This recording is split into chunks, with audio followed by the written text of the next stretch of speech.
Hello, everybody. Welcome to another video, Testimonios Con, a conversation with professionals of color who share their personal stories in the life of academia to create a validating space, a sense of belonging for anyone who might be thinking about becoming a teacher. And the intentions of these interviews and these conversations is to share our stories and to talk about issues that we deal at a personal and a professional level. So all of our opinions are of our opinions and as well should not be taken as facts. Today, I'm excited to have this interview with one of my friends and colleagues. She's not from the English department, but she is from the same college I work in. And what I like about working in this college is because we have this space to collaborate with other professors from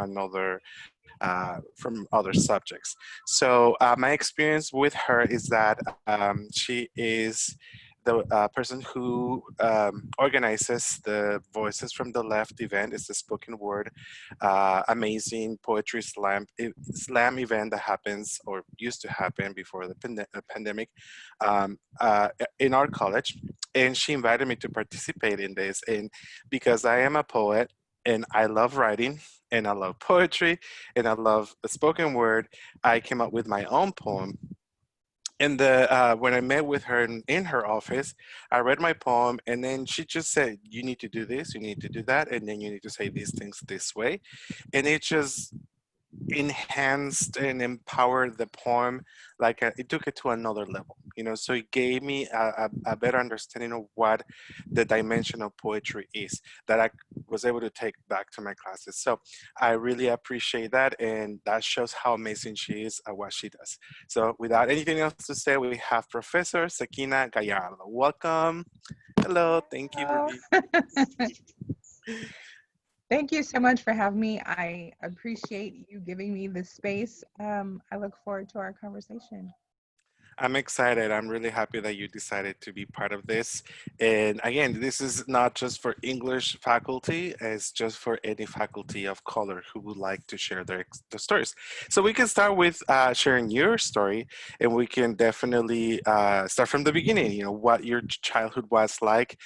Did you know when you were growing up that you were going to become a professor? How did you end up in this world, pretty much? Anything you want us to share with us? Okay, I'm born and raised in San Diego, California. Born and bred. I from East Dago.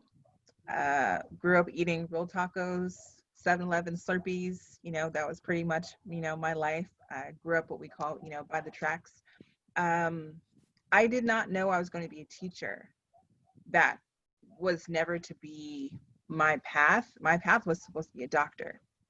And then I realized I don't like blood a whole lot, so that's probably not for me. But I have always been mother. Like all my friends, my family, they call me mama. I've always been someone's mama at some point in time, but teaching in that same aspect. So it's always been there. It was just not in a formal setting. Um, I went to school here in spaces where a lot of the kids didn't look like me. I grew up and went to predominantly white schools. A lot of the area, the neighborhood that I grew up in, middle class area, was pretty mixed, but the schools I went to were predominantly white. And growing up, wearing braids in my hair, I remember I was about 6 years old. And I went to a slumber party. All the other girls were white, blonde, red, or brunette. And we got up the next day. One of the girls had a tap rehearsal, a recital rather, and everyone's getting up and they're brushing their hair. And I had braids in my hair. And one of the girls said, "Sakeenah, you're not going to brush your hair?" And at that moment, that's the first moment I can remember where I felt different. So I had braids in my hair and I wanted to be like everyone else. And so I took a brush and I started brushing. And then what happens when you take a brush to braids, they start to unravel, right? And I looked like Alicia Keys, but not the cool kind. So it was, half undone, done on the side. But I wanted to feel like I fit in. And that was the first time that I realized that I never thought I was white, but I didn't realize my blackness either. And at that moment, I realized that my hair doesn't look like theirs. I don't wash my hair every day, right? I go to a beauty shop and I get my hair done. Every couple weeks I do that. And I used to get asked those questions. Well, do you braid your hair every day? Or the worst is when people reach out and try and touch it. Mm. Since I was little, this still happens this day. Now I have a voice and I know how to stop that from happening. But imagine being 6 years old, you're in the store and you've got this stranger literally stroking your hair like you're a pet. And so growing up and internalizing that, it always pointed to the fact that I was different from they or them. But it wasn't until I got older that I, find pride in that difference and beauty in that. But being a child and everyone around you doesn't look like you, hair texture being different, your skin is different, and they're treating you differently, almost like you're a trophy. You have grown women stroking your arms, stroking your face. Oh, I just wanted to see what your skin felt like. This was my whole life until I was able to voice and say, yeah, you're not going to put your hands on me.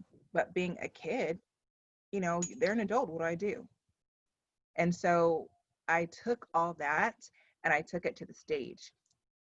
And I started performing at the age of 6, whether it was dancing. I started off in ballet, did theater, singing. I've done it all. And so being on stage was the place where I felt most at home. And so acting was going to be the route that I wanted to go. I was in pretty much every single show in junior high and in high school. I danced outside of school as well. Um, Up until high school, I was auditioning. I did commercials in high school as well. I had a contract with the city of San Diego. I was, or the group I belonged to was the prelude to the Truth smoking commercials. It was called ATTACK, the Anti-Tobacco Action Campaign for Kids. And so I had my face on billboards, on the sides of buses, and they showed the commercials all over the state of California. And so I did that the last, 2 years of high school. And then I decided, okay, well, I'm going to join the military because the military is going to pay for my schooling. And then I found out I was pregnant. So it's kind of hard to join the military when you're 8 weeks pregnant. And I became a teen mom. And I remember thinking, what the hell am I going to do? What am I going to do? I never thought, hey, my life is over, but I just thought, what am I going to do now? Like all the plans I had, I was going to try out for the Charger girls. Even in my yearbook, everyone is like, good luck being a Charger girl. I was going to do all these things, and then motherhood came, and it literally changed the trajectory of the rest of my life. Wow, that's impressive. And I kind of want to unfold a lot of things that you just share with us, and thank you for sharing those. But I think you brought up a really good point in terms of identity. I think growing up as a person of color, you don't realize, particularly in a community where most of the people that you interact with are different from you. But I don't think as a child, it seems to me that we don't realize those interactions until something specific, like this person asking you to brush your hair or someone else touching your hair, make you feel different, and it kind of put you in a different um, uh, identity. It makes you realize and question even who you are. But then another thing that I find very interesting is that you decided to be in this acting career, modeling and all that. What do you think motivated you to go into that route? What was that driving moment for you? What it was, and we can go back to a few years when I was younger, is I never thought that I was beautiful ever. Mm, And the reason why is because whenever a man gave me a compliment, something was taken from me. And that started at a very young age. And I internalized that bad things happen to ugly children. mm, And so being abused at the age of 5 by a cousin, and that abuse continuing into the age of 13, I internalized all of that by thinking that there's something wrong with me aesthetically. There's something that attracts him to me because every time I'm given a compliment, something negative happens. And so I equated all compliments with negative energy, or all confidence with compliments with lies. Mhm. And it wasn't until I got older that I realized that that wasn't the truth, you know, obviously. But as a child, I didn't see that. So when I was on stage, I didn't feel any of that. That was the one place where I felt I could be me, where I was seen, right? You know, we're taught in the African American community. You can ask any Black person, you know, that is African American, ask them to finish this phrase and they can. What happens in this house stays in this house. And we have been taught that go all the way back to slavery, right? So it's like when you have children that are biracial come out with blonde hair and blue eyes, we know who their father was, but we couldn't talk about it. When, you know, two slaves, five slaves, 10 slaves run away, we knew where they went, but we couldn't talk about it. So that model of secrecy, that generational secrecy, it just continues just down the line. And so we didn't talk about things that happened outside the house. And so I needed a way to get that out of me. I needed a way to see myself differently. And the stage was a way to do it. Because on stage, I can be wherever, I can be whoever I wanted. And there was power in that because I made people watch me. I made people look at me. I made people listen. And when I got off stage, it was that wow factor. Oh my gosh, I didn't know you can do that. Oh my gosh, you were wonderful. So they weren't complimenting my face or my body, they were complimenting my talent.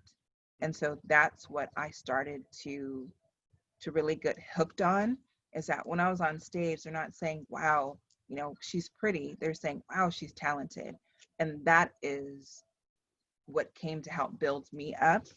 And even still to this day, I'm 43 years old and I still have to remind myself that I'm not that 5-year-old child, you know, that was duped into playing house and then something was taken away, my virtue that I could never get back, right? And that's that those are still demons that I continuously fight. And that's when I found writing and poetry. And I started writing at a very young age, still have old scraps and pieces of paper of it, and then, you know, began to perform. And so through poetry, through words, I found power in that. I found healing in that. And that's when I created about 10 years ago, Speak. And it's an acronym, SPEAAQ, and it's spoken word encouraging African American queens or abused American queens, depending on which setting I'm in. But it's allowing them to use their voice, to use poetry, to work through their trauma and not live in it. Wow. I'm just like processing everything. First of all, I do appreciate the braveness that you have in sharing this, and it seems to me that you're maybe this is not the right word for to describe it, but it seems to me that you're somewhat comfortable talking about it now, right? And you kind of explained what took you and how you were able to really make sense of it and really be able to talk about it at the same time. So I really appreciate that because I'm sure that a lot of us who can relate to some of the things that you just shared needed to hear that, you know, and understand that, you know, there's this better side, if you will, later on, but it has to come from you and within you to be able to get to that place. And yes, I love the fact that you mentioned that you're still fighting with those demons and they might not be able to go away. But I think taking that power and taking that that authority in a way, it is just what it takes for you to be able to talk about it and not fear, you know, those demons You as know, well. So because I'm able to look at them now. You right. know, there's so Mhm. many years where I ran away from it, and you know, when I was a teenager, it started in high school, is that the tides flipped, and where I started to realize, okay, well, if these guys think I'm so attractive, well, I'm going to start to use it then. And I started to learn manipulation, started manipulating my male teachers, because they wanted things from me. And so I learned how to use my body. I learned how to use my beauty to get them to do things that I wanted them to do. And I remember telling my daughter when she got older, I said, if it wasn't for you, I'd probably be in a ditch somewhere, honestly, because the path that I was going, I was hell bent on controlling the most powerful person. I wanted to try out for the Charger cheerleader team because I wanted to seek out the owner of the team to try to seduce him. That is where my mind was. Is that fine? You want what I have, or I'm going to take something from you.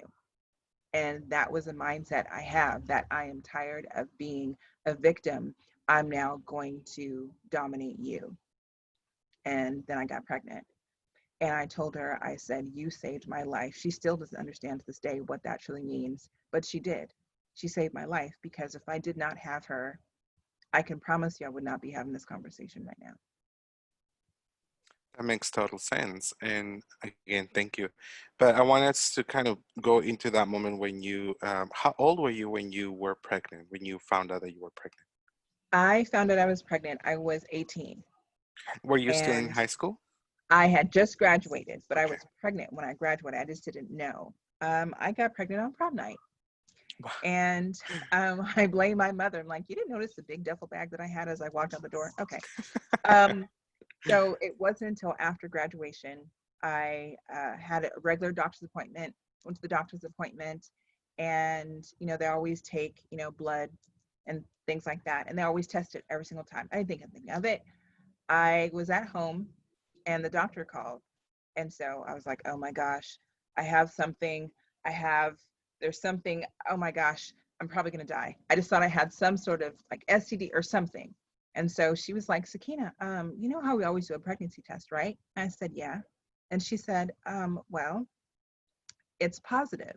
My brain not connecting positive pregnancy to you being with child. And I was like, okay. And she said, do you hear what I just said? You're pregnant. Okay, but what are you saying though? I'm saying you're very pregnant and we need to do a sonogram to see how far along you are. So I was in shock for about 2 weeks. I tried not to think about it. I tried to think it away, wish it away. I remember telling my daughter's father at the time, he's Mexican, and he was like, my dad's going to kill me. He said it in Spanish. He's like, my dad's going to kill me.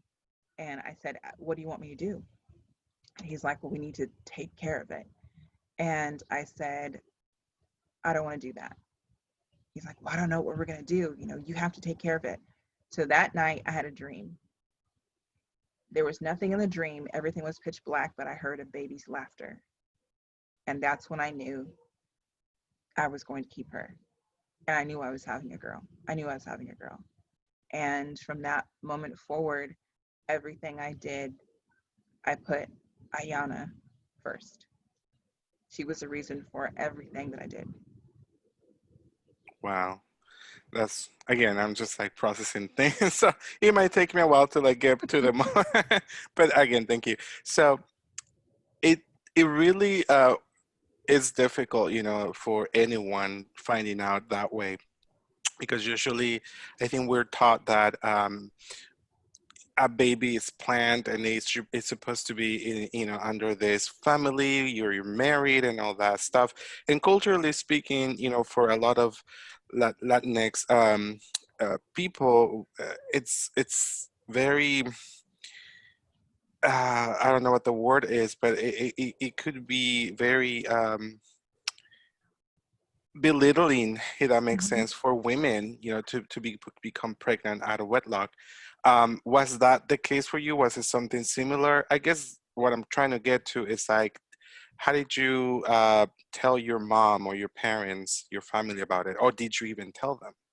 It's funny because the joke was how they found out, or how Marcos's family knew that I was pregnant, is because I used to have a very little body and I wore very tiny clothes. And as you get pregnant, you start to gain weight. So then I started to cover up more. And this was in the summertime. And so they were like, you are not wearing a half shirt, short shorts, bikini top, like something's going on. And I remember trying to tell my mom so many times. I tried to go in the room and try to sit on her bed. I just could not get the words out. But by this time, I was having morning sickness. I was feeling nauseous. I was about 8.5, almost 9 weeks by this time. And so my mother had called me in her room. And whenever my mom said, close the door, you knew it was something serious. Mm. So I went in her room and she said, close the door. I just felt like my stomach turn. I sat on the, like on the, this, as far away on the edge of the bed as I could. And she had her glasses on. She pulled her glasses down Mm. and she said, I'm going to ask you 2 questions. She said, are you sick or are you pregnant? And I said, I'm a little bit of both. And at that moment, I kind of, was waiting for the reaction. And she just said, okay, we'll go shopping tomorrow. Good night. That was it. There was no tantrum. There was no, I can't believe, because she said, I already knew. She said, I Mhm. probably knew before you did. She said, mothers always know. Right. And then before I walked out, she said, does Marco's parents know? And I said, no, this was on a Wednesday. She said, you have until Friday or I'm going to go tell them. Okay. I grew up with Marcos. We went to school together from kindergarten all the way up. Our parents live around the corner from each other still to this day. And so that's why she had no problem marching up there if we did not tell them. And so then we brought it to Marcos's parents, and his parents were like, we already knew. We're just waiting for you guys to tell us. Mm. And we're like, how did you know? He's like, Sakeenah, it's summertime and you don't have on a half shirt. I'm like, dude, people think that I just don't wear clothes. Oh my gosh. So they said that they already knew. And Ayana was, or still is, the apple of everyone's eye. She's Mm. my mother's first grandchild. She was my father's first grandchild before he passed away. So she had 7 years with him. I'm so thankful for that. And she wasn't the first grandchild with Marcos's family, but the other grandchildren lived in Arizona. So Ayana is extremely close to both her grandparents. So I'm very fortunate for that. Um, but she just, yeah, motherhood changed my life completely in every sense of the word. And I think that's what I want us to get to this point now, because you just said that you graduated from high school and then you found out about your pregnancy, and then of course everything just changed. It meant a whole new plan for you. But did you have a plan when you graduating from high school to go into college? I did. My plan was to join the military. I wanted to join the Air Force. My best friend and I were both going to join because we're like, well, the military is going to pay for our schooling, and we're going to go in as officers. We had everything planned. And then when we went, to take the test, we had to take a physical, and that's when I went to the doctor, and that's what prompted the whole pregnancy Right. test in the first place. Was that? And so when I was pregnant with her, I never thought that, woe is me, my life is over. That was never it. I just said that, okay, now plans have slowed. Mhm. That was it, for me. And I still went to college when I was pregnant. I went to Southwestern up Mm. until I literally couldn't reach the pedals anymore because I gained so much weight when I was pregnant. And after I had her, I continued to take like one class here, 2 classes there. Marcos, being from a traditional Latinx family, his mom stayed home. He didn't support me going to school. Mm. So anytime I was away or out of the house, I was being a bad mother.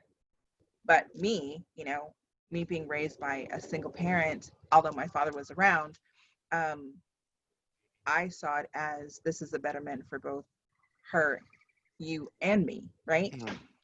But that's not how we saw it. So we got married. We continued to raise Ayana together. And then one June, I had a nervous breakdown.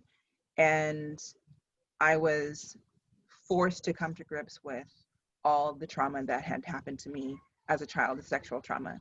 I just Mm. kept trying to push it away, push it away, push it away. And then one day here at my mother's house, I made an attempt on my life. Obviously, I was a failure. I was meant to be here, but I was committed. And I was there for 18 days. And within that time, talk about a wealth of realization. Not only I was forced to deal with the trauma that happened, but I also realized that I was gay. Mm. I've always felt, a connection to women. I've always felt more comfortable around them, but I just knew that I wouldn't be able to live my life that way because that wasn't right. Mm-hmm. But being in that hospital, I realized that I was living a lie. I don't regret having my daughter whatsoever. And I know that that was the reason why Marcos and I were together. But I realized that I no longer wanted to be married to a man, that I was going to start living my life how I saw fit, Mm-hmm. not to anyone else's standard. It was going to be to my own. And when I was released from the hospital, I came out. Wow. You're giving me a lot of information, and I'm just trying to fold everything as we go. But again, thank you for sharing. These are very intimate and very heavy stuff, that you went through. And I think, and I'm sure that those who will run into this conversation, they will they will treasure and they will see themselves in some of the things that you're sharing as well. So I think, like you said, everything is meant to be and is putting everything into place. um, but let's take one thing at a time. So you already had Ayana, right? And Yes, then you made the decision to go to college, is that right? So yes. what prompted you to make that decision? Because It you was you her. okay, so Yeah, it it was was her. to give And the her a reason better life. Mhm. That's exactly it. And the reason Okay. why is because I was a teen mother and because I was black, I didn't want to be the stereotype. Mm-hmm. You're going to end up on welfare. You're going to end up, in prostitute, whatever, all the slippery slope ideas, right? Of what could possibly happen because you're a teen mother. And I said, that's not going to be my story. I'm still going to do all the things that I want and need to do for myself and for my daughter, but I want to go to school. I want to have a degree. And not just for me, but for her. I always wanted her to be proud, to be proud of everything that I did. And I wanted her to be proud of her mother and not let society tell her what she could or couldn't do. And I like proving people wrong. So when you tell me no, I'm like, really? Okay, just watch. Yeah. Yeah. Don't tell me no. I do not like that word whatsoever, Mm-hmm. especially when it comes to how you view me or what you Yes. think I can or cannot do. I said, okay, well, I'll show you. And that's what I did. So I took care of her on my own. I never got any child support from her father because that was my pride saying that, I don't need you. I can take care of her. Yes, she did go over there every other weekend, but for the majority of the time, I had her and I worked several jobs. I got my insurance license. I worked insurance for 15 years, and I wanted her to have a house. And as a single parent that didn't have any other income, I was talented and I knew how to perform. So I became a dancer, became an exotic dancer. And I was a dancer for 7 years. But I used that platform to launch other things. I started modeling again, so I got paid for that. With dancing, there was a lot of people that I met. I would get, side jobs for modeling or for, plus size fashion. So I was never ashamed of what I did. My daughter knew what I did, and I did it for a reason. Is I knew that it was fast money, and I knew that I wanted to give her a life. I wanted her to travel. I wanted her to see the world, and it afforded me to do those things. Every summer, my daughter was sent somewhere. I sent her to Barbados. She's been to Mexico. We spent 10 days at an exclusive water park, for kids in Florida. There was something that I did with her every single summer because I never wanted her to struggle because of my circumstances or because of my choices. And I told her all the time, I said, you are a product of your parents, but you are not your parents' choices. And I said, I'm a product of my parents, but I'm not my parents' choices. I Mm-hmm. love, my parents, and I'm thankful for the gifts that they were given me, but, they were only given certain tool sets that can only take them so far Right. and the decisions that they made at that time. And so I was given a certain set of tool sets that will take me X. And I want to Mm-hmm. bestow those things upon her as well to tell her and let her know that anything is possible despite your circumstance. We lived in a one bedroom apartment in El Cajon for 5 years. And I said, I'm going to save $10,000, I'm going to completely turn my credit around. And I said, you will have a house. And that's exactly what I did in exactly 5 years. And I bought a house, and she had her own room, her own bathroom, her own playroom. And, I wanted her to know that you mean the world to me. And any and everything that I can do to make sure that your life doesn't look like mine, I will do. Love it. I love it. I just am mesmerized by how much power you have, not just in your words but in your actions as well, and you were able to understand this positionality, what your position was, what your situation was, but then you were very clear as to saying this is not what's going to be for my daughter, because you brought up a really important point here as well, where you said, well, I'm going to go to college, I'm going to be single mom, because you knew that the father was not going to be in the picture for you and for your daughter, and you knew that you wanted to give your daughter a better life, but even then, you still had people considering you like a bad mother, right? That you mentioned that they were saying, well, you're leaving your daughter alone, you're not taking care of your daughter, you're not providing a father figure for your daughter. So it just speaks volumes to showing how a lot of Black women and a lot of women of color, no matter how much they work, and how much they put effort into kind of taking power and agency in their narratives, there's still these expectations and these stigmas, that go after that. So, but I think at the same time, your story is a testimony, it's a testament of how strong Black women or a woman of color in general could be, to have that agency, to have that power in changing their narratives, in changing the trajectory and the fate for their kids. And that's just, an amazing thing to do. So let's go into another thing that you just shared with me about, your sexual orientation, your identity as a queer individual. Did you, before you got to that circumstance, to that moment of realization, that epiphany, did you ever thought about that idea of you maybe being a lesbian before that? Did you have, because you mentioned you have a little bit of interest and you feel more comfortable with women before that, but did you ever cross your mind that you might have been, in that area in a way? I never put the label on Hmm. myself. My older brother is 8 years older than me, and Hmm. he's gay as well. And I remember being 8 years old, he was 16. And I remember he always had a lot of girlfriends, Hmm. but he didn't look at them like how people looked at men and women on TV. And there was a young man that came over as a football player.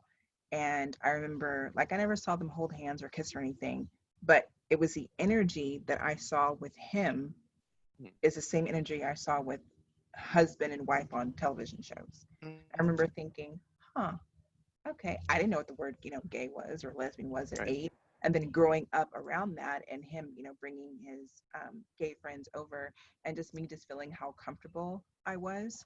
And I never had that word in my head, but I always knew that I felt more comfortable in these particular spaces. And as I got older, or not older, I say 10 years old was the first time I kissed a girl.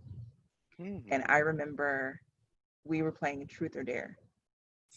We were watching The Women of Brewster Place. I'll never forget it. She was blonde hair, blue eyes. Her name was Christina. She was Mexican and white. And we were talking about, just feeling different. Like, do you feel like everyone else? And she's like, no, I don't really feel like everyone else. She's like, do you? I said, no. And she's like, want to play a game? I said, sure. And she's like, let's play Truth or Dare. Okay. So truth, dare. And then we got to a dare. I dared her. No, she dared me. And she said, I dare you to kiss me. And I was like, okay. And I did. And I got that explosion, Hmm. butterfly, firecracker, 4th of July in the sky Hmm. feeling. And I was like, whoa, where'd that come from? And she became my girlfriend, if you will.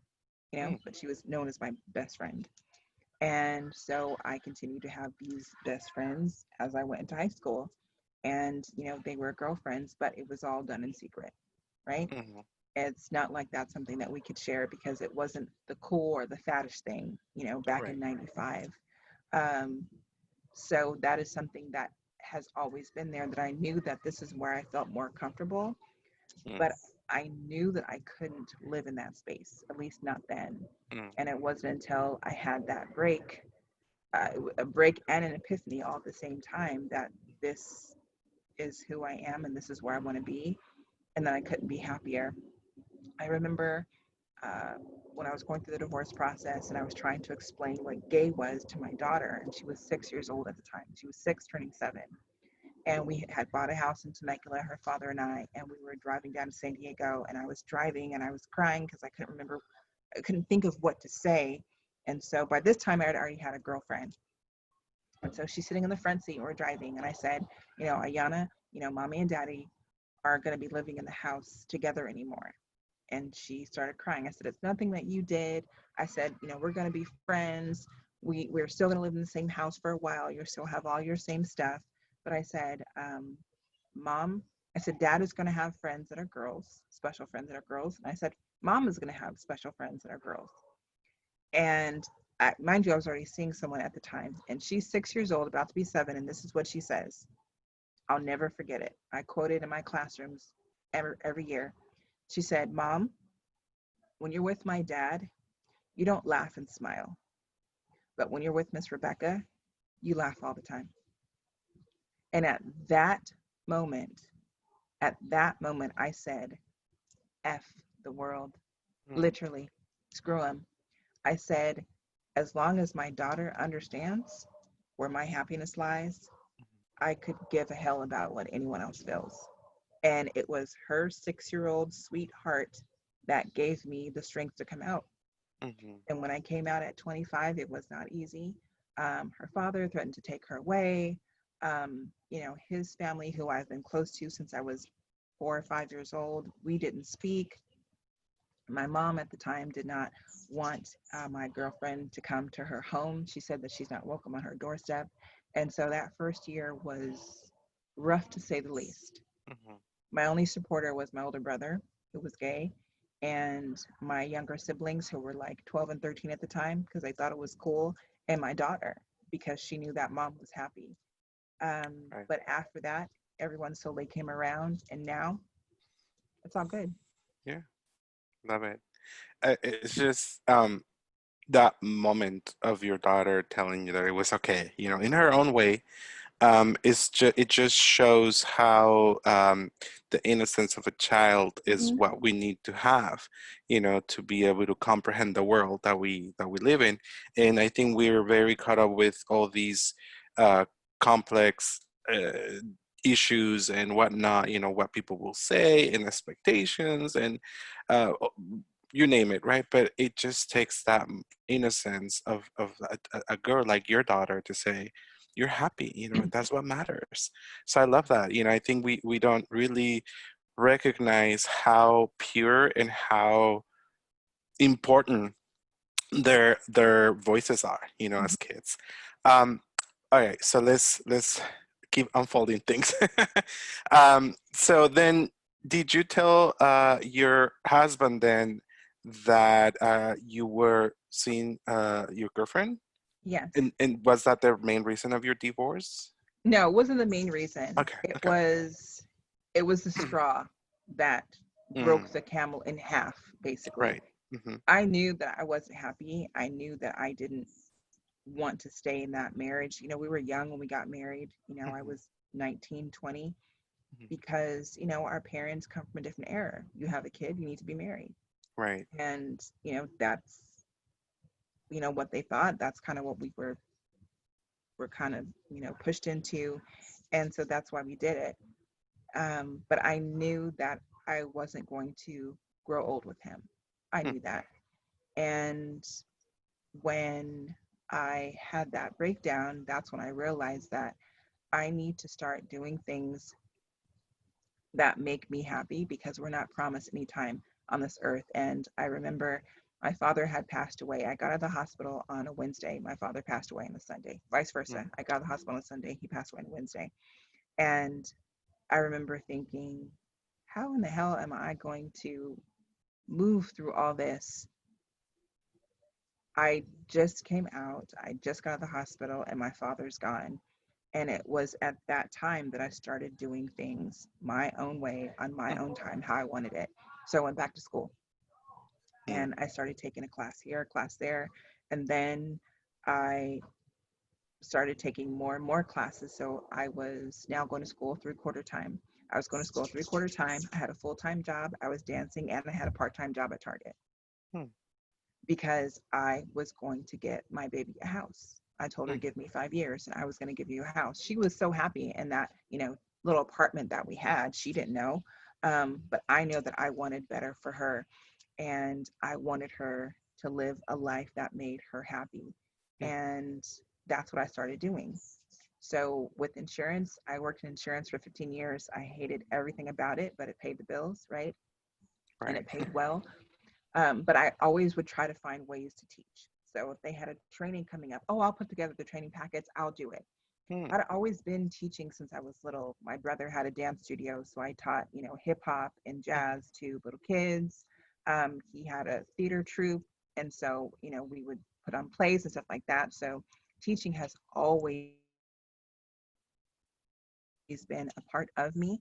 I just didn't know that that's what I wanted to do. And, I kept, going with this mantra on live life, make yourself happy, do things that make you happy on a daily basis. And teaching is what made me mhm, happy. And that's what I decided that I wanted to do. And so I had got hurt at work. I had a surgery in my hands. And I was like, what am I going to do? And my mother said that there is a silver lining in every gray cloud. And so I went back to school because I mm, could no longer do that job anymore. So they paid for training. So I went back to school full time and I got my degree. Then I realized that I didn't want to teach high school. I wanted to teach at college. mhm, So I continued on and I got my master's degree. And that is how I got into teaching. I was going to be an English major, but then I ah, changed it to theater. And then my mentor at school, she said, if you stick with theater as your major, you're going to be pinholed to teaching just theater classes. mm, Versus if you major in communication and you minor in theater, then you can teach both. And so that's what I did. So my mhm. major is communication, but I have a double minor in theater and African American studies. Wow. So Oh I can yes, teach anywhere within that realm. I love that. So you were like, yeah, just making sure that you had different backups to Hmm. that. Um, so you went to Southwestern. I think we have to kind of unfold this too. You went to Southwestern, then things happened. Then you came back to Southwestern, or I you came went back to Gross. I went to Grossmont. Grossmont. Okay. Yeah. And at that point, you already knew that you wanted to be in the theater world, right? Because of what you had experienced before. Hmm. Then, did you try? So you had to transfer, but what did you transfer to? So I went from Grossmont to San Diego State, and then Okay. at State, I've always been a part of speech and debate. I've been part of speech and debate since I was 14 years old. Mm-hmm. Um, and so I've been competing. I competed pretty much almost every weekend from Mm-hmm. my freshman year in high school to my senior year in high school, and I got I see. scholarship for that. And then I did it. I competed for Southwestern, and I won national title there. And I competed at Grossmont, and I won a national title there as well. Then Nice. when I transferred to San Diego State, I didn't compete for San Diego State, but I became a coach because I was, working so much and I had a daughter and I didn't want to travel that much. And so I did that.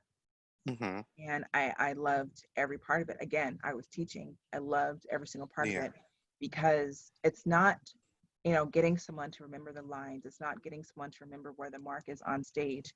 It's confidence Mm-hmm. because when I see you can barely say 2 words off the page to where in 3 weeks of rehearsal, by the end, you are looking like you've been doing this for 5 years.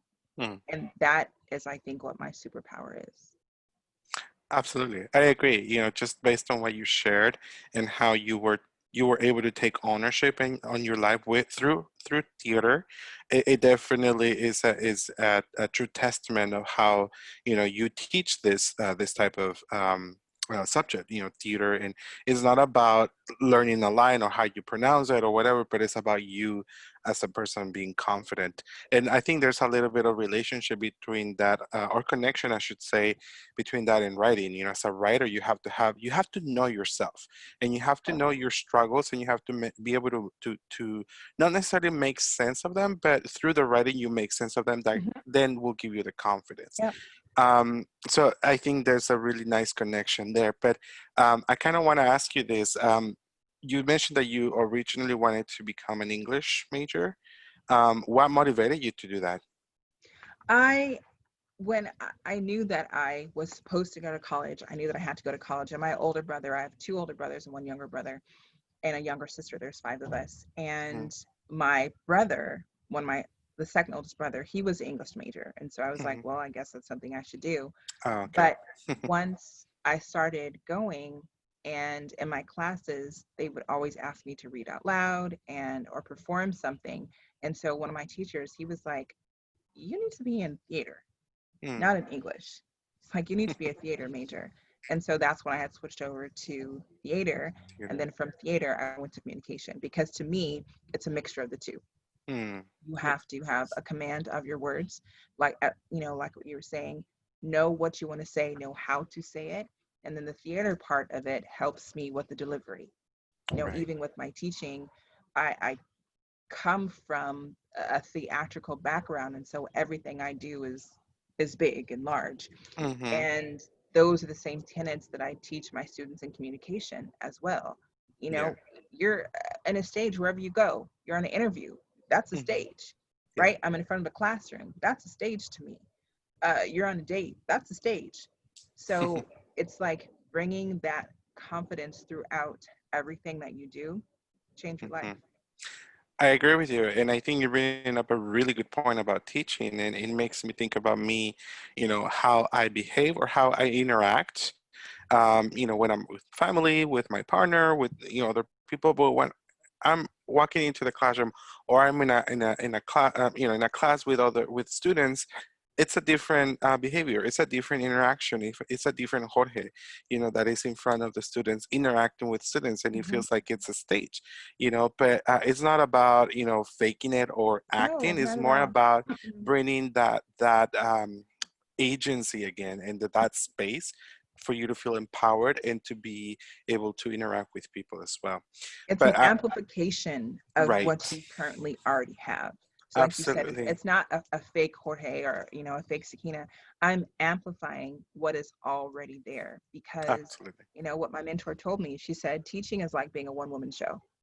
Hmm. You have to Love it. keep them, you got to entertain them, and you got to teach them all at the same time. Yeah. And I was like, oh wow. And so when I teach, I've always been known for my shoe game. Hey.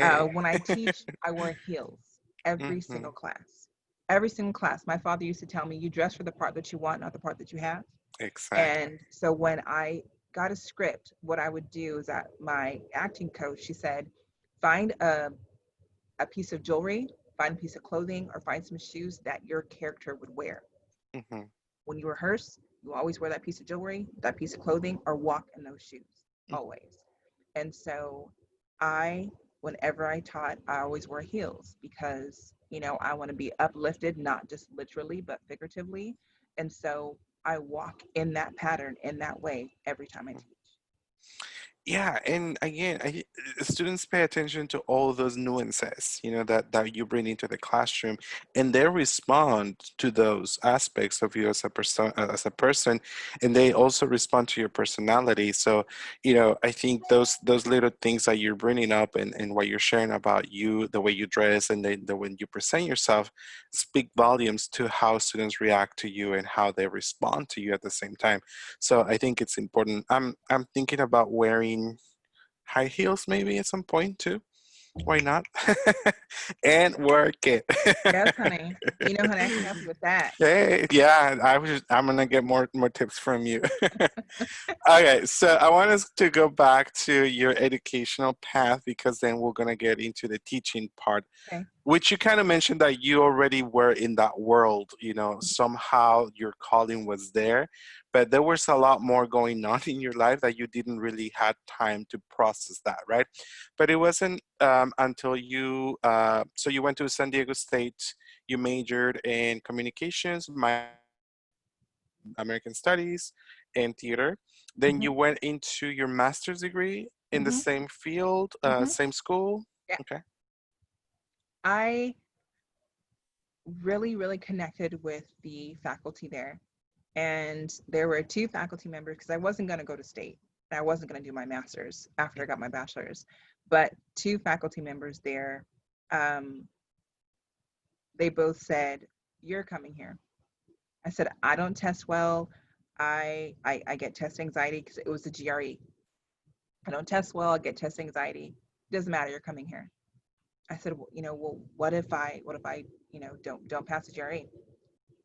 You're gonna come here." So 2 years later, I applied. I took the GRE. I was nervous as all get out.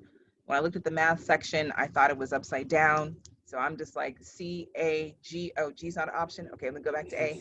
I hadn't done math since I was 15 years old. Like I said, I manipulated my teachers, my male teachers. So I never had to do any work, Mm, besides learning how to balance a checkbook and learning, percentages from being a single parent, like what's the discount off of this, discount off of this. Math was not my thing whatsoever. mm, And so when I got to that section, I literally guessed pretty much every answer. And so when I got the scores back, my scores were lower than what state required. The English mm, portion, the writing portion was fine, right. but the math section wasn't even close. And so I went to her and I said, "I told you this was going to happen." And she said, "Okay, so now we have to vote you in." And I said, "So what? Why do you?" She said, "Nothing. So we have to vote you in. We're going to talk about your application. We have to vote you in." That was on a Monday. That next Monday, she talked to me. She said, "It was unanimous. You're in. You're in the program." Mm, And I just kind of sat there. My eyes got watery. And she said, "I told you you're going to be here. I told you you need to be here. You are going to be in my class. You have a purpose to be here." And I was just kind of just stuck there. And when I was in her class, Professor Geis Martin, she has been a godsend in so many different ways. To the end, when either you take qualitative or quantitative, right? So I decided to do a thesis. And I had always written about LGBT issues in the African American community that had to deal with health and how masculine of center women didn't identify with their female parts, so they didn't get pap smears as often as women who looked more like me. And so that was my area of study. And there was one classroom where we had to write a poem, and I wrote a poem about being an abused child. mhm, And everyone was moved. And after class, she said, "This is what your thesis is going to be about." I said, "Oh, no, it's not." I said, "I'm writing about LGBT issues." And she said, "No, you're not." And this was right around the time that we had to choose who we wanted to be on our committee. She said, "If you don't write about your story being abused, I won't be on your committee." And at mm, that time, I was horrified because like we had to turn our names in like within 2 days. That's mhm, not enough time to ask someone else to be on my committee. And I was angry with her. I was like, how dare she tell me what I'm going to right. write about? I want to write about what the hell I want to write about. And going through that process and that journey, it was the best and the worst experience mixed together. Mhm, It was writing about my story, what happened to me, how I came out on the other side, what happened between myself and my mother. Um, I felt that it was like drinking liquid Drano for your soul. mm, It cleaned all of that away, all of mhm, that. Didn't realize I used to call my depression the monkey or the gorilla because mhm, sometimes it feels like a literal silverback on your body, on your person. mhm, And the more and more I wrote with each chapter, he went from a silverback to an ape to a monkey. And now he's just a little menstrual monkey that kind of jumps around sometime. He never goes away. It's mhm, always a part of who I am, but he's not heavy on me mhm, anymore. And I remember when I got to the chapter of the last person who abused me, who was the father of my little brother and sister, I didn't realize that I had pushed down so much. And I would sit at that computer and I would just cry. I Mhm. mean, my hands would be shaking because I had to regurgitate and relive those moments because she says, "You're going to write and you're going to write them all out." And I was angry at her for making me do that. How dare you make me recall these things? Mhm. How dare you make me recall how I felt? And she says, "You need to write." So whenever I called her crying, write, write Mhm. it out every single time.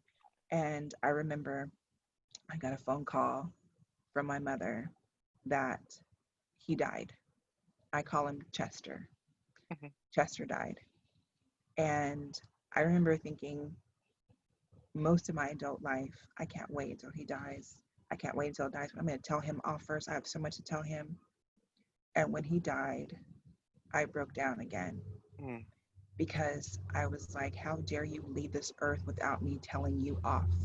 How dare you leave this empty space that I've been planning and plotting in my head on either A, how to kill you, or B, how to let you know what you did to me. Mhm. And then I remembered a Buddhist proverb, um, when you don't forgive or when you hold on to the past, it's like your enemy drinking poison or you drinking poison or waiting for your enemy to die. Nothing Wow. happened to him. I was the one that gained weight, lost weight. I was the one that hated looking at myself, that would never actually look in the mirror to see myself, only to see what clothes looked like on me. I was the one that was getting broken down. I was the one that was having chest pains and chest and heart palpitations because I gave him that much power. And I called her and I sobbed on the phone and I couldn't even breathe. And she never hung up the phone. Never. She said, cry, cry, let it all out. And after you cry, you better write. Write it all out. Don't leave a word out. And if you cry on that page, you let those tears soak up in those pages and you write it all out. And in that moment, I loved her so much in that moment because she never hung up the phone. She stayed on, and I cried for 43 minutes straight. I could not breathe. And she said, "You are crying because you are going to help someone with your story." And that was one of the best and the worst times of my entire life. And when I graduated, I left my thesis at State. I've never seen the finished project, never saw it because I said, I don't need it. You know, I went through it, I don't need it. And she says, "You're not done with this story." And little did I know that she had submitted my thesis to a national competition and it won. And there is several poems that have been published in the National Journal of Health Communication. It's one of the largest communication journals in the field. And there was one that I wrote called How I Learned to Count. And that's the first one that got published. And I recounted all the things that happened to me from the time I was 5 until the time I was 13, and how numbers signified how I overcame those things. So, my story, I say it out loud now to remind myself of where I was and what I went through, and that if I continue to tell my story, and even if I allow one woman to share her story aloud, then I have met my purpose on this earth. Okay. I need a moment. um, again, thank you so much for sharing all of this.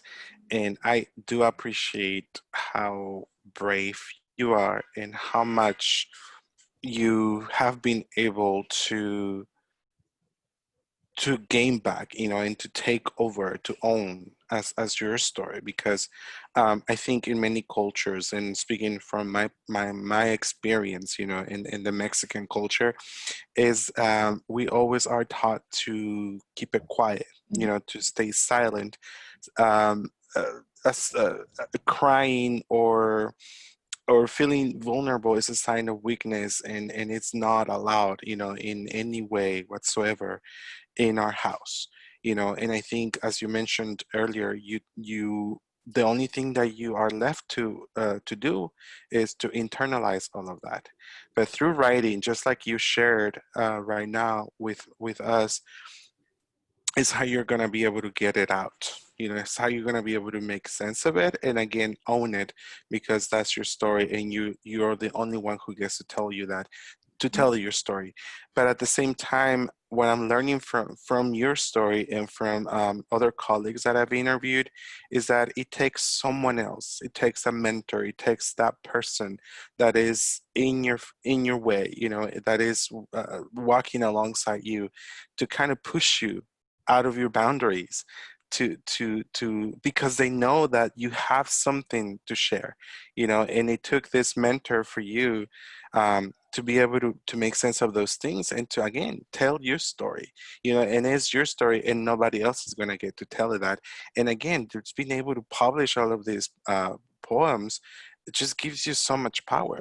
So I love that, and I appreciate again how valuable this story is, and how much uh, power it has, and how much influence it's going to have on people who are going through similar circumstances, specifically women of color too. So again, thank you for that. I really appreciate that. But I feel like I already see a part two and part three for us to have these conversations, about what it means to be living in silence, to be living in this stage of fear, that you cannot really share your story until later, and how you, as a woman, and as a queer woman of color, make sense and deal with all of these monsters. I think there's a beautiful story that we can continue sharing and talk about later.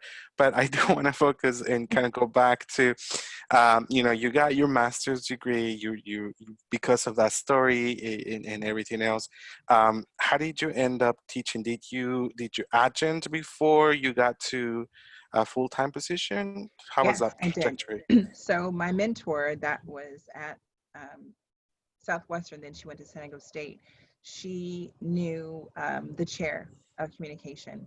And so she said, they're looking for adjuncts and I want you to apply.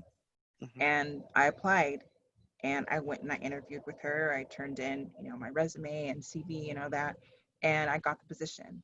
So I started to adjunct at Mesa, and then I also went and spoke to another mentor at Cuyamaca, and then I started to adjunct at Cuyamaca. Hmm. So from there at Cuyamaca, the first class I taught was a high school bridge class. Hmm. And this was at a school to where people considered these students to be the bad kids, the undesirables, if you will. Hmm. And as soon as I walked in, I noticed that the school was very set up. It was set up very differently. Like they didn't have a library. There were books lining the hallways. It was kind of like alternatives to charter school. And from the first day of class, we just, there was synergy there. We just connected. We just bonded. And on the last day of class, all of us cried, every last one. Hmm. And there was one student, one of the brightest students I've ever come across, but she just didn't realize her own power and her own strength and her gifts. She was Eritrean, very quiet, and she wrote me a thank you card. And I kept that thank you card in my wallet for 2 years straight. I never took it out Hmm. because when I opened it, I just, lost my stuff right there. And she said, "You are the first woman I was ever able to look up to. Hmm. You were the first person to call me intelligent. You were the first person to call me beautiful. And you're the first person to tell me that I can be whatever I wanted to be." And I Hmm. never wanted to forget that moment that my words could actually impact someone. I Hmm. never wanted to forget that. And so I kept it in my wallet. And when I went up for the position, they had a full-time position open at Mesa. I interviewed. I didn't get the first one, but the second one, I kept that letter. I kept it in my Mhm. pocket, Mhm. and I took it out and I showed the president at the meeting, and I said, "This letter I've kept with me for the last 2 years." Mhm. And I said, "This is my why. This is why I do what I do. This is why I worked all those jobs. This is why I worked all those long hours. This is why I worked full time at a master's program when everyone else, was young or at home or had roommates, and I had a mortgage to pay and, worked another job as well. This is why I did what I do, because I told my daughter that I want you to do what makes you happy and you'll never work a day in your life. And that is why I teach, because there's nothing else I'd rather do than that. And it's not the fact of teaching someone a skill out of a book or teaching them something that I learned, years ago. It's the end result. Mhm. It's the first day of class and it's the last day of class. And it's that dash in the middle, all those days in the middle, that journey that they have in the middle. That's the part that I wait for, Mhm. because the last day of class you dread and the first day of class you dread, but you love everything else in the middle. Mhm. And I live for all those things in the middle. I live for that dash. And that is something, if anything, that I want to bestow on my students. Respect the journey. Mhm. Don't worry about the destination. It took me 14 years to get my first degree. Mhm. Who cares? I said, time is going to be time. Monday is still going to come after Sunday. Tuesday, Wednesday, those days are still going to be there. But it's Mhm. what you do in that time. It's what you do in that dash. That's what makes this whole process worth doing. Absolutely. It's just amazing how your what you just shared right now makes me think about the other interviews that I've had with other colleagues where they mentioned something similar, like you're saying, like it's each of us has our own destiny, and each of us has its own time, to process things. For some of us, it may take us very short amount of time, and for others it might take us longer, but like you just said, trust the process. Don't feel like you're not doing what you're supposed to do. It's gonna happen when it's meant to happen. Right, And so far, throughout this interview, that's exactly um what your story is about. Things are happening for a reason, and they're happening when they're meant to happen. right. So you said that you went into this full-time job interview. The first time you didn't get it, but then you applied again, and then Mhm. you got through the second screening process, which Right. is the presidential interview, and then you got hired as a full-time, right? How did you process that? How was that reaction for you? How did it happen? When I got the call from HR, and she's like, we're calling, regarding, the decision. And then she paused, and I was just like, yeah. And then she's like, well, I want to welcome you on. And I cried. Yeah. And I said, I'm sorry, can you give me a moment? I said, this is something that I've wanted to do for as long as I can remember. Um, so I'm like, this is a long time coming. And she's like, Hmm. take your time, take your time. And I said, I am so, so, so happy. And I thought of my father in that moment, who passed away in 2003. And I said, this is for you. On both Hmm. times that I walked across the stage, I pointed up to the sky, I kissed him, and then I walked across. And I realized how proud he would have been, in that moment. Hmm. Because not only that I got this degree, but I set out and did what I said I was going to do. Hmm. It took X amount of time, but it's not about the time. It's about, where I wanted to be. It's that journey, that whole process. Yes. And I've been at Mesa for 5.5 years now. And I thought that I was going to come in and teach and change lives, and it was going to be wonderful. But that wasn't my experience. Hmm. I didn't realize how many roadblocks would be put in front of me. I didn't realize that there's such thing called institutional racism, systemic racism, right? All these Mm-hmm. things, being a Black woman, having to police my thoughts, having to police my ideas, having to police my words, my mouth. And it disheartened me. Mm-hmm. Going through the evaluation process disheartened me. Meeting with the evaluation team disheartened me. And I was Mm-hmm. like, maybe this is not what I'm supposed to do. Maybe this is not where I'm supposed to be. And then I get email from my student. You helped me figure out what I wanted to do with my life. You took that email and you happened to answer it at 2 a.m. And because of you, I decided that I still want to live. Mm. You were the first person that called me young man in my transition when my parents wouldn't acknowledge that my name was Sam and not Samantha. Wow. So I have an entire wall in my office and I just layer it upon layer it every single year. And the emails that I get from students, the cards that I get from students, I keep every single one. Mm-hmm. And every time I was given a bad review and I was made to rethink, is this something I'm supposed to do? Maybe they're right. Mm-hmm. Maybe I'm not good at what I do. I look at that wall and I read it. Wow. I look at those letters and I read it. I look at the little mementos they've given me or made me and I read it. Mm-hmm. And I remember this is my why. And every semester, at the beginning of the semester, at the beginning, at the end, I say, I want you to tell me your why. Why are you here? Why are you in this class? Why do you want to go to college? Why did you choose the major that you did? And then I'm asked them again at the end of the semester. Now, you tell me what your why is. Mm-hmm. And watch how that changes. That it might be, I'm going because my parents want me to be here. I'm going because I'm the only one, versus I want to be here. Right. I want to complete this degree. I want to complete this skill, fill in the blank.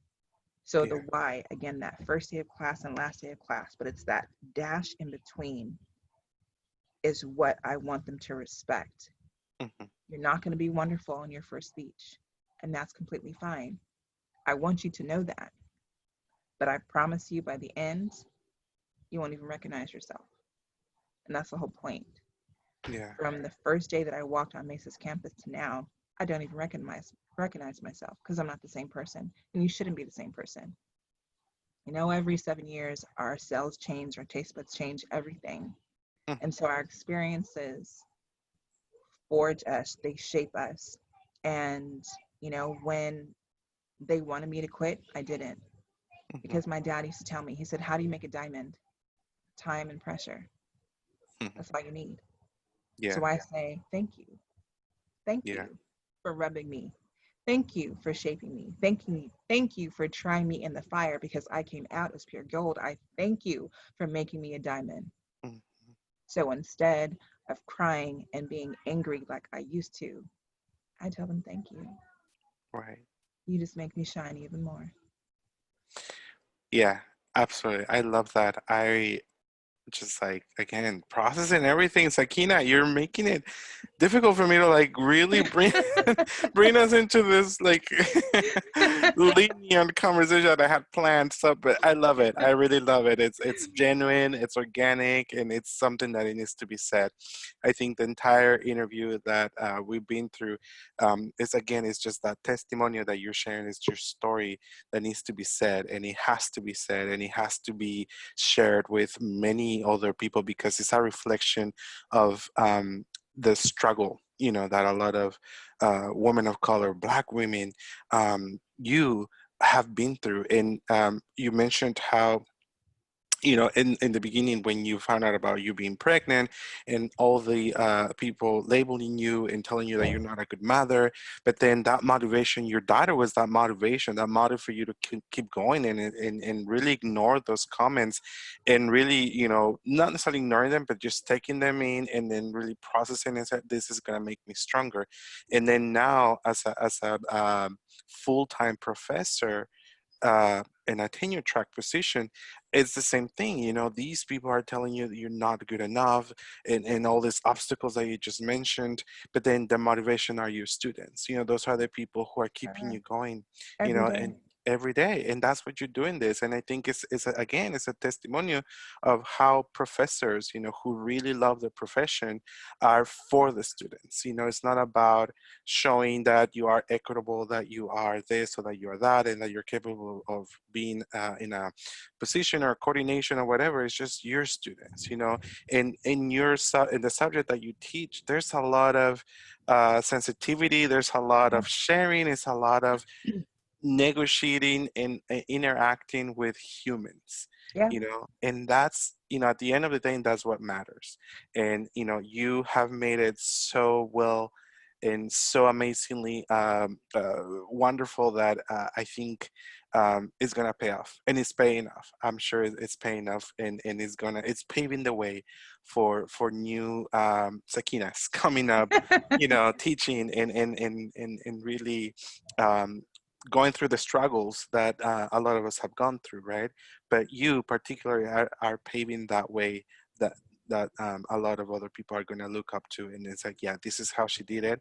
This is how I'm going to do it as well. So I appreciate that sharing Thank you. aspect, and I love that you kind of shared, you know, answered two questions that I usually ask. So we can go into another question that I also ask in these interviews is, speaking of the students, you know, who might be going through something similar to what you're going, but then they have this desire to teach, they have this desire to share their stories and to make a difference in their communities, in the world, in the teaching field. What would you say to that woman, to that Sakeenah who is going through this process?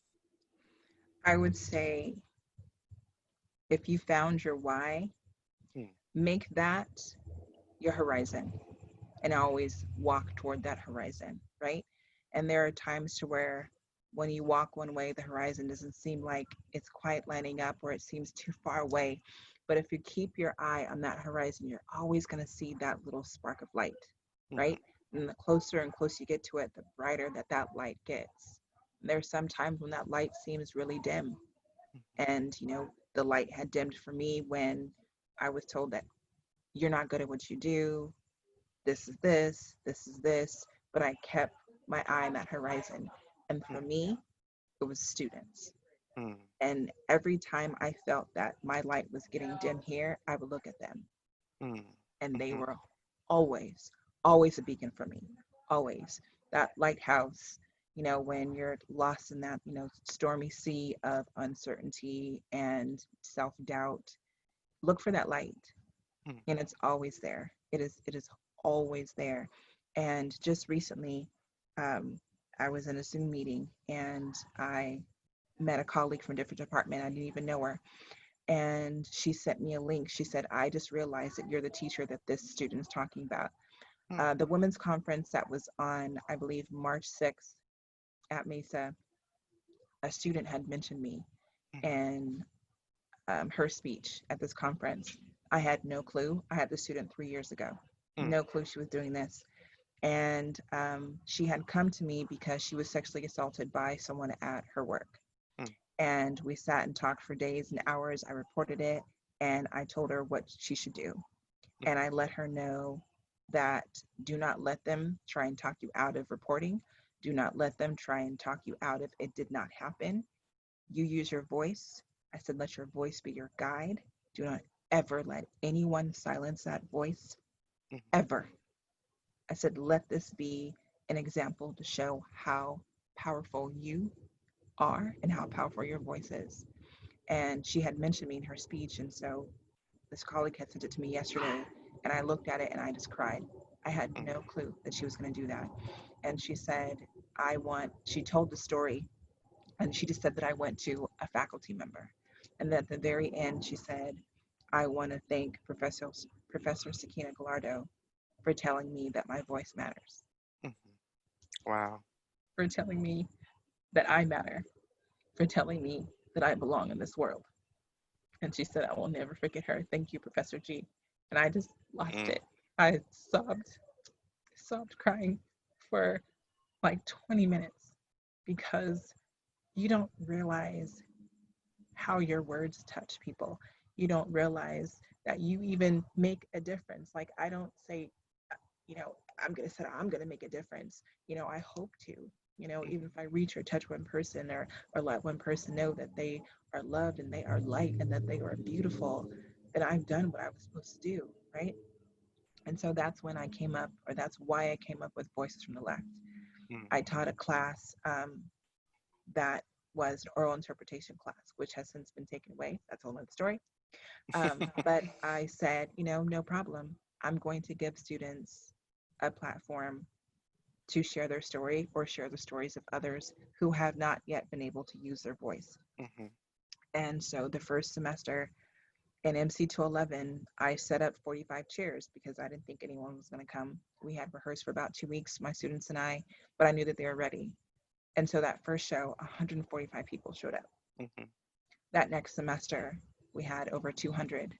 And every semester since, we have cleared over 375 people. So now we have to have 2 shows in one day. So over the past 5 semesters, we've had 2,000 audience members have seen Voices from the Left between Mesa, Cuyamaca, and City College. I I can witness that because I was part of that for I think 3 years in a row.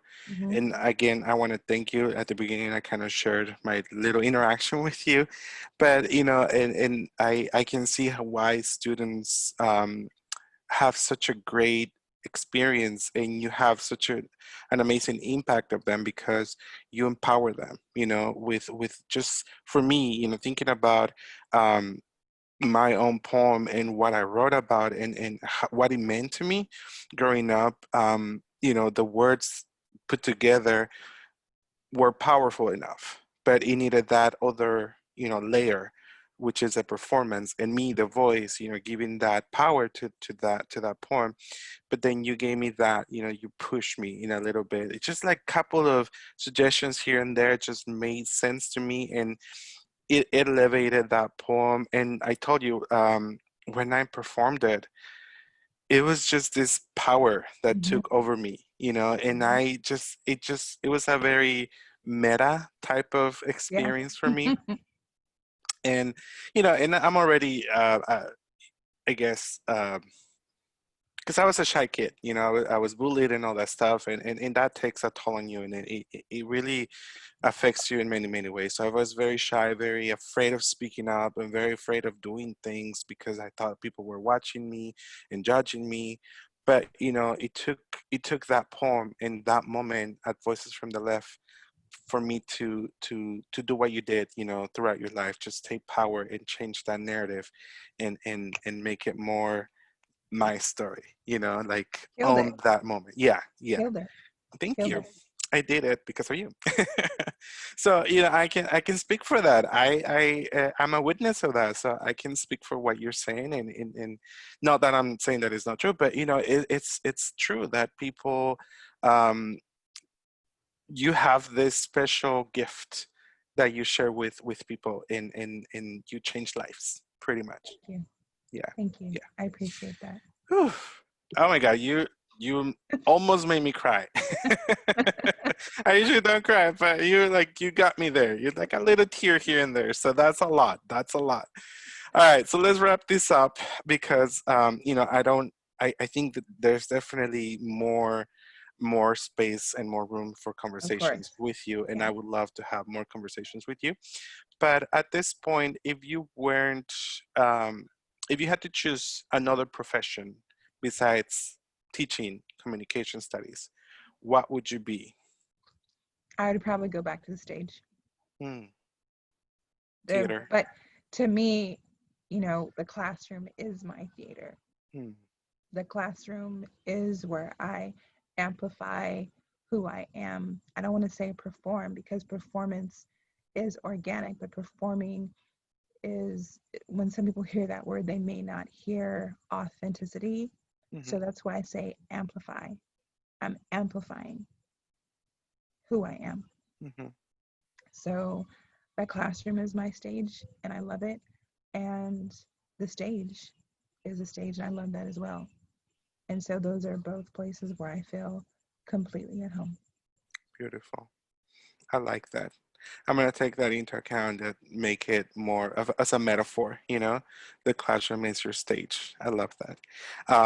But again, it just seems that, and with you and with the other colleagues, teaching is our true call, you know, Mhm. and it's hard to think about other things, but I love how you said theater, you know, being on stage, but then you went back to teaching.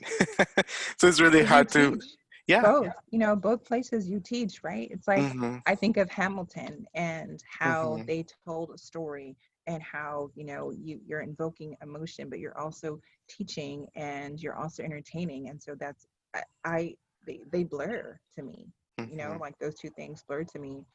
The right. stage is a sacred place. Classroom is a sacred space. Mm-hmm, And to me, they blend and they meld together. So it's saying, what would I rather do? To me, they're one and the same. yeah, I love it. Well, I'm out of words. I think we've done enough, right? At this point, it was a very roller coaster type of interview, which I love. I love it. I love I it. had a great time. Um, it was amazing, you know, having Thank you. this conversation with you.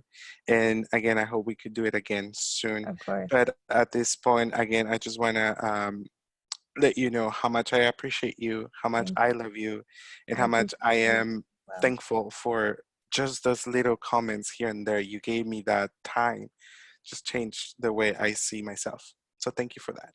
That touches, I've got goosebumps.